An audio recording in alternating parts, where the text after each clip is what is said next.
Hello. Welcome to Release Your Wings.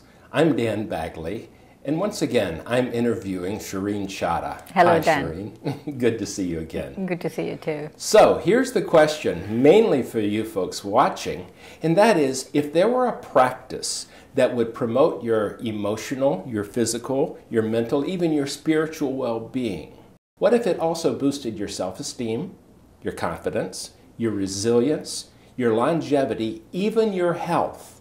Would you be interested? That's the topic we're exploring in this session. We're talking about altruism. So, Shireen, you're kind of in the altruism business with your role in the BKs. What's your takeaway on altruism? You're for it, I assume. No, actually, I couldn't claim any special things, but I could share some of the things I've been learning in the last few years about it. One thing is, which I was sharing actually just this Sunday with some people, is to truly be altruistic. And that is, we have to be selfless. Mm-hmm. And to truly be selfless, we have to be blameless. Not just I'm blameless, but I have to find things and people blameless. If I blame someone, then I'm kind of like a miser. I hold on. If I feel, if I want to give you something, but I feel, oh, Dan is not worthy. If I keep blaming you because he does this and this and this, then I withhold my giving. Right. And so I feel like you have to be, I have to find others blameless. I have to have this experience that others are blameless. And it's not just others. It's not just, you have these particular weaknesses and defects, and that's why I don't want to do to you. It could be blameless. You could be blaming your body, saying, I'm not well enough, so I don't want to do it. And you could be blaming situations and saying, I don't have a car, or I live far away, or my situation is such that I'm not able to do. Or you could be blaming the atmosphere, saying, oh, but I don't like that particular neighborhood, or I don't like this particular situation where my church, where I used to serve, because of the atmosphere in the church. Or you could, ultimately, I think many people do, is blame God. Mm-hmm.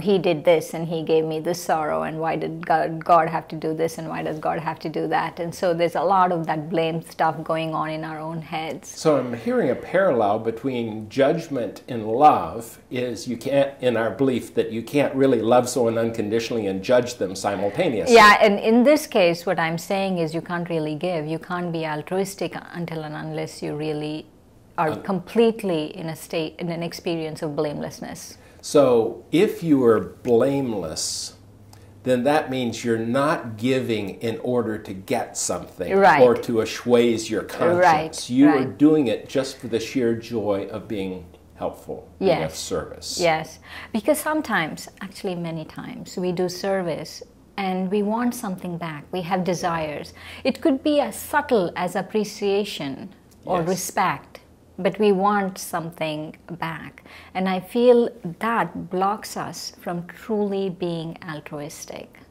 Because what happens is, if I don't get appreciation or I don't get respect, then I withheld. Right. I had a minister friend once who was talking about church work, and he said, sometimes I find that people do the right things for the wrong reasons. And sometimes they do the wrong things for the right reasons. And I so much prefer the latter of those two. If your heart is pure, you're doing the best you can, as opposed to, I want recognition. I want respect. Exactly. Respect is a big thing, Even very subtle appreciation is a very big thing. And I feel like that prevents us from being altruistic. Sometimes I feel that the service in itself brings blessings. People can ask, why should I do it if I'm not going to get it respect or something? I feel that service in itself brings blessings. And for example, if you really do a good job, it doesn't matter whether people appreciate or not, you will appreciate it, and that, I feel, subtly brings blessings. Well, there's some good science behind that, you'll be happy to know. Okay, let's hear the science. In studies where they can wire people up, get their blood work, and monitor the hormonal changes, that the oxytocin, that's the trust, the binding, the mother and child type of love, jumps when we help someone altruistically. Right. More so than even the person getting helped has it jump. Yes. Endorphins jump and dopamine increases. So the reward center of the brain, if we're doing it selflessly, will actually give you a payoff that you feel better about life yourself. Now, that's not necessarily the reason to do it, but it's certainly a nice thing that maybe God gave us this little system to say, hey, you're doing all right here. Right. I like that thought, that we are wired to be altruistic, to be helpful. Right, right. You know, the other thing I feel with altruism is even though if we know the science, right, it's easy. But there's some things that when you're on the field of altruism, that there's some things that trip us up. And we really have to be very aware of the pitfalls. And I feel like they're test papers. You know, they come to test us to see if we can really do this. And I feel that you have to look at them that way. So give an example of this. I have one in my head, but you go ahead. For example, you know, in the center, right? Yes. They could be someone who comes and who's totally mean and nasty and, you know, doesn't appreciate what you're doing and complains to everyone in the world that, you know, she's this and she's this and she's this, that you still have to give to the soul. So what was your example? Well, actually, it was much more on the surface. You know, I coach executives. And just earlier today, I was on and this has been transpiring, and it's a female entrepreneur. She's just amazing. And there's a business that she probably shouldn't get into just because she's stretched too thin. But this friend says, oh, you're so wonderful. I need your help. You're the one who can save me. You can launch my company and all. And she hit all these ego buttons that I know were just making them go, oh gosh, I really want to help, but I don't have time. You know, this is not a direction I can be that helpful on. And I'm thinking, this was appealing to her ego. And she saw it, by the way. And she was saying, you know, as much as I want to help her on this, I can give her a certain amount of time, and I will. I can give her great encouragement, and I will. I cannot give her $50,000 I don't have. Right. So those are the things that I see an obstacle of you're the only one who can help us. And that's a big ego hit. Right. The other side of it is you get defamed, you know. Yeah, if you don't help it, then we'll all be angry with you. Yeah, but I see that part of it more, where you're not praised enough. And I feel for that, there's something that I feel that we need to really cultivate to be altruistic, and that is the power of tolerance.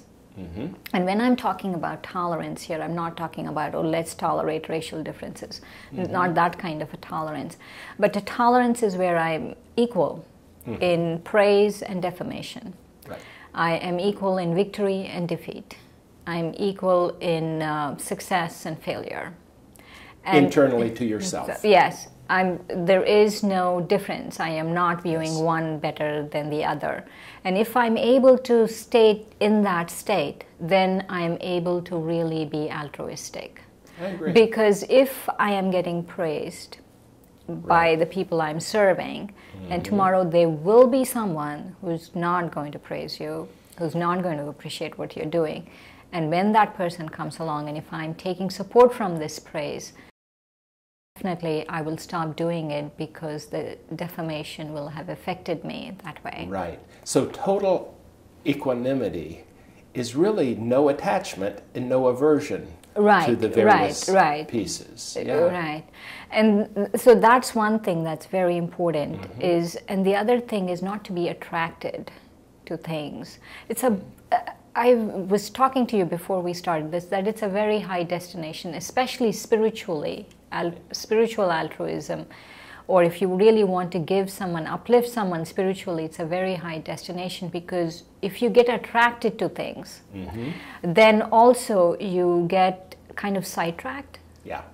And you lose your focus in what you need to be doing. So it's really important this, not to be attracted, not to have these desires, not to be looking after respect or any of those things, which is a hard thing actually, because many of us want to take support from those things. So you're not putting gold stars on your mirror every day that you have a good session at the... No. So one of the pitfalls then to altruism is having ulterior motives, right? Judging, or not feeling worthy, or not feeling they're worthy. Yeah. Anything else? One other thing is I feel we have to be a detached observer. Aha, yeah. There is no good and bad, or almost like a preference of like and dislike. If I have decided, based on my value system, I've decided I am going to be doing this, this is my calling, then I can't have preferences with people. That's almost like a judgment. Yeah. But also, internally, there has to be this detached observer. Not, I like this, I don't like this one's doing this, that's one not doing this.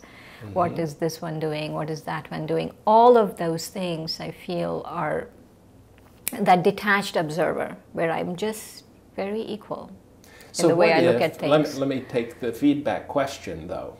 You're doing one of your sessions in the BK room where you've got 20 or 30 people there, and some are falling asleep.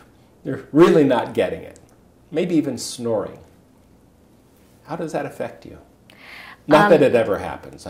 It's maybe too hypothetical. All the time. I usually try to stop the session very gently, like ask them to have a conversation or something, and go and ask someone next to them to wake them up or something. But many times you can't do that. If you're in the middle of a meditation, you just let them sleep. And snore. Yes, and snore. We used to have these couches at the back of the room, and people used to do that all the time, so we took the couches out. Good. But that is, at feedback, though, what I'm hearing is you will make adjustments, even though your ego isn't attached to the adjustment. I might wrap it up a little sooner. I have to make adjustments because I am not being fair to the other people in the room. The snoring is affecting the other people in the room. It's not just me reacting to it. Yeah. But I have to respond because everyone's time is very valuable, and if they have come sincerely to learn, then I'm not being fair to everyone. So that was the point I wanted us to make sure we understood, that we're not talking about just everything is always hunky-dory no matter how badly it's, you know, the house is on fire, but I'm not going to mention it because that would be rude. No, we will take care of needs, but it's mainly how our heart is open, I would think. And, and we're not addicted to an outcome or too attached to an outcome. Right, we're not too attached to an outcome. There is an affirmation I use for altruistic thing, and I feel that affirmation really works for me. And that affirmation is almost like a meditation, and before I start a session, before I am talking to someone, and if it's really, I feel the person needs help, it's not just I'm going and talking to them, but if I'm in a position where if I really feel they need help, this is an affirmation I give myself. I'm a child of God, the Supreme Soul, the Beloved One. The person I'm talking to, or the person, whoever is the receiving end, is also a child of the Supreme Soul. And I am an altruistic server. Nice. And so when I tell myself that I am an altruistic server, then automatically the qualities of that come in. Got it. And when I also acknowledge that I'm a child and the other person is a child, then the qualities of God come in, and they do the work. So I don't take responsibility, or I don't take credit for what's happening. Got it. In our less than a minute, what are some of the service components you do in the BK Center, you and others in the BK centers? Because service is actually a demonstration of altruism. You hold meditation courses. We hold meditation courses, positive thinking, different aspects of meditation, how to self-respect, self-management, all of those things, and values and virtues and spiritual powers. And so mostly it's a spiritual program. We many times used to do, a while back we used to do things with the media and stuff, but not anymore. Yeah, well, good. This has helped me understand it a lot more. As a non-BK who I can feel it when I'm in the center and around you folks. So altruism is a way of life with the BKs. Thank you for saying that, Dan. Well, it is a sincere, non-altruistic statement, just an observation. Thanks, Shireen. Thanks, Dan. And thank you for joining us. Goodbye.